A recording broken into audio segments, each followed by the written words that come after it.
নমস্কাৰ ছাত্ৰ-ছাত্ৰীসকল আজি আমি নাল ৰিলেশন বা এম্পটি ৰিলেশন ৰিক্ত সম্বন্ধৰ বিষয়ে আলোচনা কৰিম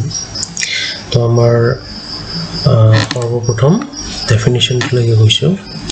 যে সংহতি a ৰ পৰা সংহতি b লৈ এটা সম্বন্ধ আৰু ৰিক্ত সম্বন্ধ বলে যদি তো কন্ডিশন কিনে আমাৰ থাকিল আৰু তো প্ৰথমতে আমি আমাৰ মনলৈ ধাৰণাটো আহিব লাগিব যে আমাৰ এটা সংহতি a আছে লগতে যেটো সম্বন্ধ আছে এটো a ৰ পৰা b লৈ সো আমাক দুটা সংহতি লাগিব সেই সংহতিটো ৰাখিব a ৰ পৰা b লৈকে তো প্ৰথম সংহতিটো আমি a বুলি কৈছো দ্বিতীয়টো b বুলি কৈছো আৰু a ৰ পৰা b লৈকে সম্বন্ধটো আমি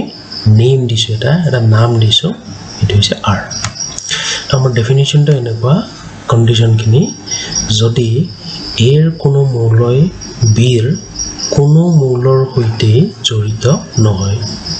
অৰ্থাৎ প্ৰথম সংহতিটোত সাপোজ a b আৰু d মূলক এটা আছে আৰু b সংহতিটোত সাপোজ 1 2 3 আৰু 5 মূল আছে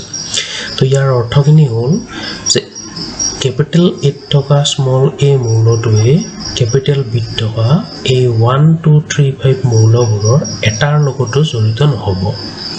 একেধৰণে এই b মূলটোৱে 1 2 3 5 ৰ কাৰো লগতে জড়িত নহব আৰু ঠিক একেধৰণে d মূলটোৱেও 1 বা 2 বা 3 বা 5 ৰ কোনো এটাৰ লগতে জড়িত হ'ব নোৱাৰিব এনেকুৱা ধৰণে যদি জড়িত হ'ব নোৱাৰে তেতিয়াহলে আমি এই সম্বন্ধটোক ৰিক্ত সম্বন্ধ বুলি কৈ দিব পাৰো তো আমি এটা ম্যাথমেটিক্যাল এক্সাম্পল এটা লৈছো তো স্বাভাৱিক সংখ্যাৰ সংহতি n মানে n ৰ পৰা n লৈ তো n ত সম্বন্ধ r is equal to আমি কৈছো যে তাত ক্ৰমিক জোৰ কিছুমান থাকিব যিবিলাক ক্ৰমিক জোৰ আমি কৈছো প্ৰথম অংক a দ্বিতীয় অংক b আৰু এটা কন্ডিশন দি দিলো যে a plus b less than 1 তো আমি ইয়াতে মাইন্ড কৰিম যে a আৰু b n ত আছে মানে স্বাভাৱিক সংখ্যাৰ সংহতিত আছে মানে a আৰু b দুটা স্বাভাৱিক সংখ্যা এটা দুটা স্বাভাৱিক সংখ্যাৰ যোগফল একতকৈ সৰু তেনেকুৱা হলে a আৰু b আমি ক্ৰমিক জোৰ হিচাপত লৈ লম তো আমি তাৰ লগে লগে এতিয়া n মানে স্বাভাৱিক সংখ্যা মানে আমাৰ মনলৈ ধাৰণা আহিব যে ইয়াত নিশ্চয় 1 2 3 4 5 6 7 এনেকুৱা ধৰণৰ মূলবিলাক আছে আৰু ভেৰিফাই কৰিলে আমি গম পাম যে স্বাভাৱিক সংখ্যা যিকোনো দুটা আমি যদি যোগ কৰো হেকিটা কোনো কাৰণতে 1 তকৈ সৰু হ'ব নোৱাৰে দুটা স্বাভাৱিক সংখ্যাৰ যোগফল কেতিয়াও 1 তকৈ সৰু হ'ব নোৱাৰে যদি আমি মিনিমাম 1 যেটো আছে আটাইতকৈ সৰু স্বাভাৱিক সংখ্যা তাকো যদি আমি দুইবাৰ যোগ কৰো তেতিয়াহলে মিনিমাম 2 ওলাব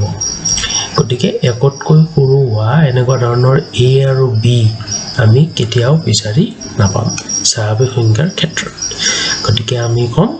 যে ইয়াত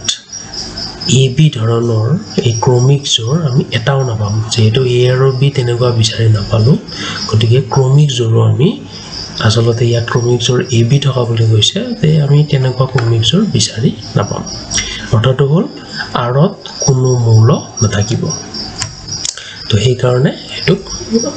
ৰিক্ত সম্বন্ধ বলা হয় তো এইখিনি আছিল আমাৰ ৰিক্ত সম্বন্ধৰ ওপৰত এটি সময় আলোচনা